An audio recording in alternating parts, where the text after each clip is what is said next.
সকলকে স্বাধীনতা দিবসের অনেক অনেক শুভেচ্ছা।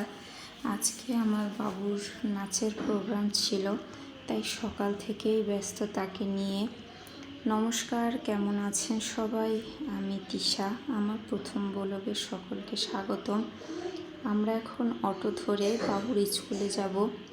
আমি একটু লেট ছিলাম স্কুলে পৌঁছতে, তাই স্কুলের প্রথম প্রহরের কোনো অনুষ্ঠানই আমরা পাইনি, কিন্তু যাবার সাথে সাথেই তাদের দ্বিতীয় প্রহরের অনুষ্ঠানটা শুরু হয়ে গেছিল এবং সেখানে অনেক পারফরমেন্স ছিল।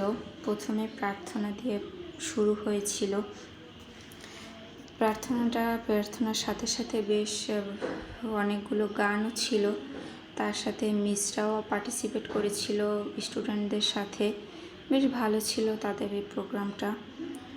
প্রথমে তাদের প্রতি কৃতজ্ঞতা স্বীকার করি, কারণ টিচাররা অনেক কষ্ট করে এত ছোট ছোট বাচ্চাদের এত সুন্দর করে পারফর্ম করিয়েছে।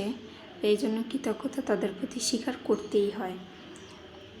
বেশ কষ্ট হয়েছে তাদের, কারণ আমরা তো এত ছোট বাচ্চাদের নিয়ে একজনকেই সামলাতে পারি না, তারা তো কত বাচ্চাদেরই সামলাচ্ছে। অনেকগুলো পারফর্ম ছিল এদের, নাচ, গান, আবৃত্তি। বেশ ভালো লেগেছে অনুষ্ঠানটা দীর্ঘমেয়াদী ছিল, 1-1.5 ঘন্টার একটা প্রোগ্রাম, কিন্তু আমি এতটা ভিডিও নিতে পারিনি।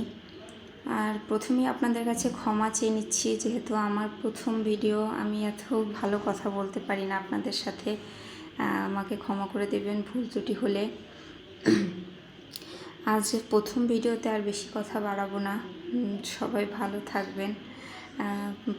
পরবর্তীতে দেখা হবে আপনাদের সাথে অন্য কোনো নতুন ভিডিওতে, নতুন কোনো টপিকস নিয়ে, নতুন কোনো বিষয়। আর এই ছোট ছোট বাচ্চাদের আশীর্বাদ করবেন সবাই, যেন ওরা প্রতিটি পদক্ষেপে এভাবেই এগিয়ে যেতে পারে আর দেশ মাতৃকাকে অনেক বেশি সম্মান প্রদর্শন করতে পারে, দেশের মূল্যায়ন করতে শেখে। প্রতিটা বাচ্চারই মনে যেন এই স্বদেশ চেতনাই উদ্বুদ্ধ হয়, এটাই সবার কাছে প্রার্থনা। সকলের সুস্থতা কামনা করে আজ আমি আর বেশি কথা বাড়াচ্ছি না আপনাদের সাথে, এখানেই আজকে শেষ করছি। অনুষ্ঠানে ছিলাম পুরোটাই, কিন্তু ক্যাপচার করা হয়নি। থ্যাঙ্কস।